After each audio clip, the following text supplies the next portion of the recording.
Hello, and welcome back to Maya's Reviews, a book podcast and blog. If you're new here, welcome, and I hope you stick around. I promise I'll at least try to make it worth your time. I do have a quick announcement before I get started on my review today. This week, you will be getting 3 episodes and 3 reviews from me. So, today, obviously, you're getting We Take Care of Our Own by Christopher Clancy, a review and episode. Tomorrow, on Wednesday, I believe what day is that? The 14th, you will be getting an episode of Queen's Peril by E.K. Johnston and a review of Shakey's Madness by Robert Boog, I believe. On the 15th, Thursday, you will be getting both an episode and review of A Flight of Broken Wings by Nupur Chowdhury. So look forward to that. And like I said today, I will be reviewing We Take Care of Our Own by Christopher Clancy.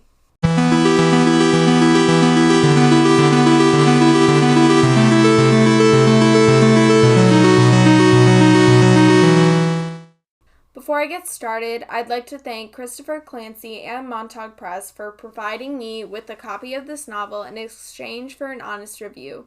All quotes are taken from We Take Care of Our Own by Christopher Clancy.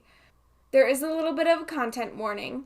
Mature content, death, alcohol, gun violence, mentions of abortion, self-harm, war, suicide, animal cruelty, and abuse are all present in the novel. So if any of those are triggers to you or you would just prefer not to read about them, perhaps this novel isn't for you. I rated everything for We Take Care of Our Own 5 out of 5 stars. So overall, it was 5 out of 5 stars. And just a quick overview of what I review my books on. Plot, setting, characters, writing, and memorability. All perfect.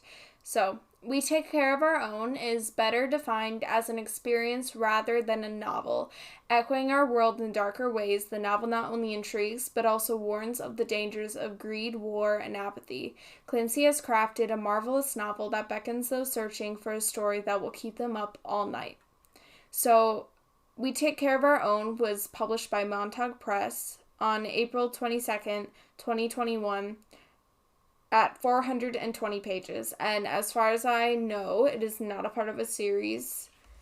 There was a little bit of a cliffhanger at the end, so I don't know if the author is intending to make this into a series, which I would be so happy about, but we'll see. And it is a fiction, dystopian, political, psychological thriller. So this is the book description from Amazon. As internal division threatens the United States' ability to defend itself, USOFA Worldwide, a super conglomerate of the nation's largest military, energy, and media providers, has stepped in to conduct a more efficient, more profitable war on terror. In its effort to silence growing popular dissent, USOFA Worldwide launches Soldierwell, an experimental therapy that aims to co-opt the violent impulses of traumatized veterans to incite intentional mass casualty incidents, otherwise known as mass shootings. Combining found psychotherapy session transcripts with exacting prose, We Take Care of Our Own tracks the progress of third-year medical student Linda Held's struggle to suppress her conscience and fulfill company orders to their savage, terrifying end. So, clearly a dystopia. We Take Care of Our Own brags a wide array of characters, all involved one way or another in the risky experiment known as Soldierwell, which is sponsored by the United Syndicates of Federal Assistance Worldwide, or USOFA. Most, I have to say, are horrible people, but there are a few that I just wanted to give a hug. Among the most important characters are Carl Boxer, Todd Sparrow, Linda Held, Miles Young, and Chelsea Day. Both Carl Boxer and Todd Sparrow are selected to be patients of Linda Held's for the Soldierwell program, I guess, which I'll explain more about what that is later. I'm mainly going to focus on Carl for a little bit, but it's worth mentioning that Todd literally checks off all the boxes on a stereotypical serial killer, so that's really great when you want to incite mass shootings, I guess. Carl, however, is an absolute sweetheart who actually feels guilt for the things he has done and or experienced. So, while he's not perfect, Carl actually attempts to use Linda's services in order to get better. Unfortunately, Soldier Will is kind of against him. So, Carl suffers, they've diagnosed him with PTSD, so he can be in this program, and he kind of blanked out and assaulted this other officer, this higher up, I believe. I don't know how the military works. Anyways, and so it was either they're going to send him to jail or he can be involved in this program. And obviously he's like, well, fine, I'll be in this program. It's better than jail probably, but he was wrong. So Carl kind of gets involved in this. And like I mentioned earlier, like the description says, the Soldier Well program is really not about helping soldiers, but rather inciting violence against large groups of people. So he's kind of getting involved in the wrong program, unfortunately. And then Linda Held, I have a lot of mixed feelings about. So she's offered a position in Soldier Well, which she accepts for the benefit of her son and mother, Danny and Vera. So how she treats Carl is somewhat out of her control, I guess. If she doesn't comply with the treatment that the company demands she give Carl, then Danny's cystic fibrosis treatments will cease to exist in their lives. I still don't like her that much, but she was honestly forced into this situation. Before she was definitely, she was definitely struggling financially, so her being able to help Danny's life be prolonged potentially, she's a mom, she's going to do what she has to do for her kids, but still, it's Carl. Why would you do that to him? And the situation she was forced into wasn't good for anyone besides Miles Young and the USOFA, which, speaking of Miles Young, I despise him, and that's all I have to say. Just kidding. Miles Young, also known as Dr. Young, is a complete clown. I hate him. He's apathetic, selfish, greedy, and manipulative. It's just, I hate him. Anyways, the USOFA as a whole is manipulative towards their employees and holds things over their heads so that they have to complete horrific and literally evil tasks so that they can survive. And Miles is just another one of those tools the USOFA uses to influence those working in the Soldier Well program, including Linda. And then Chelsea Day is actually not seen much in the novel. However, she has a huge influence in the events of the novel. So she's formerly an actress, and her brother's death in service caused her to become a loud-spoken. Wow, I just died for a second and came back. It's fine.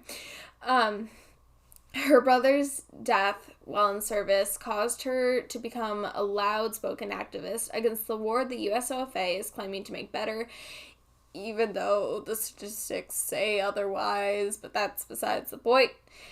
And her activism is basically this beacon of hope for haters, which are the people that oppose the USOFA and the war.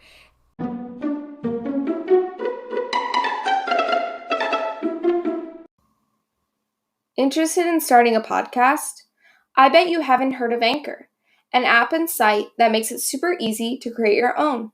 Not only is it free, but Anchor also allows you to make money from your podcast with no minimum listenership. Anchor distributes your podcast for you to Spotify, Apple Podcasts, and more platforms. Anchor has creation tools that allow you to record and edit your podcast right from your phone and computer. It's everything you need all in one place. Download the free Anchor app or go to anchor.fm to get started. That's ANCHOR.FM to get started today.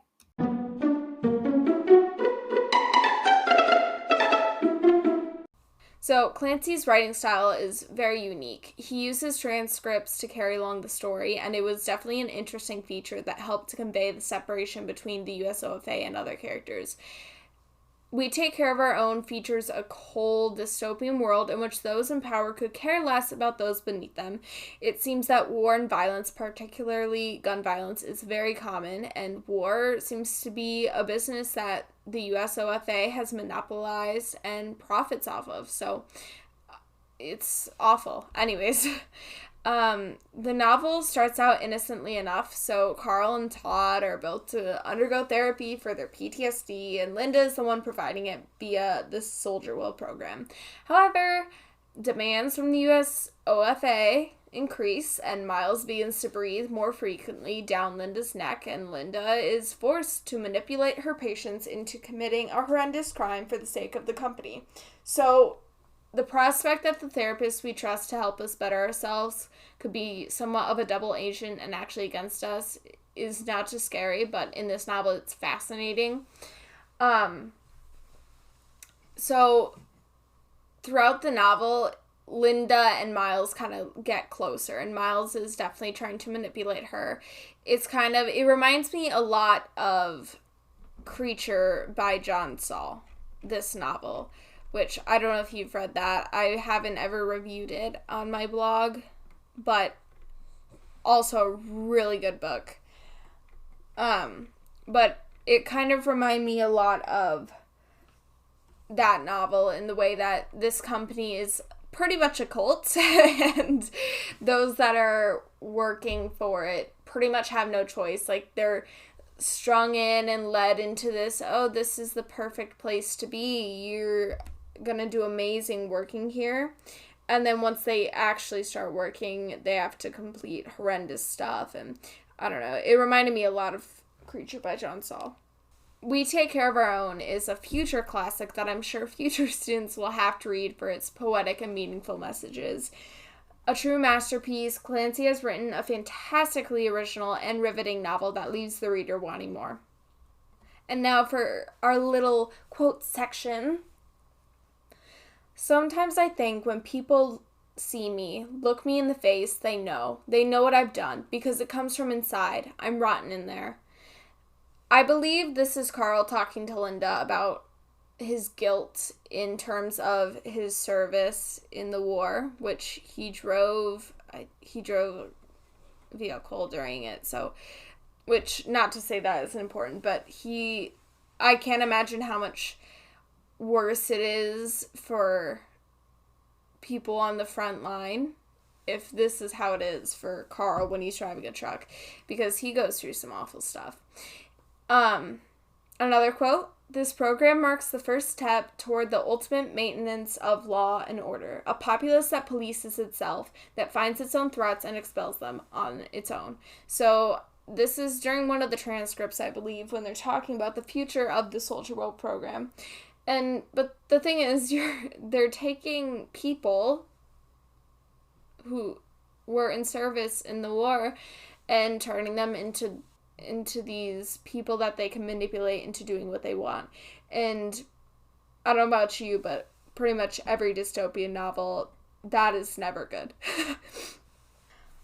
Another quote, that's what we're defending. Not just the freedom to live without terror, but to live in a world where we don't even have to know about it. Which, not having to know about it is kind of ridiculous to me, because there is a scene in the novel where Linda and Danny and Miles, I believe, go to this kind of theater, I guess, where it's literally just war propaganda, and that's their entertainment. So clearly the USOFA doesn't want this to stop. They're just saying they do. And the last quote for We Take Care of Our Own, it felt like everything was just leading to this. It felt like I'd been avoiding it my whole life, and I couldn't avoid it any longer. There's nothing for me out there. And again, that's Carl, I believe, which is like, I just want to give you a hug. You deserve a hug.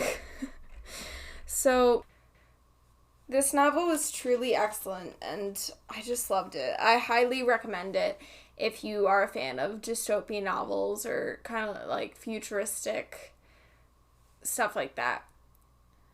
And that is the end of my review of We Take Care of Our Own by Christopher Clancy. I hope you enjoyed it, and if you did, please check out my blog, Maya's Reviews, at mayagreviews.wordpress.com.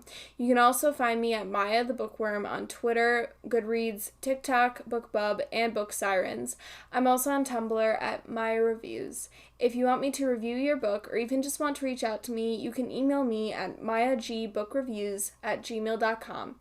And my name is spelled Maya.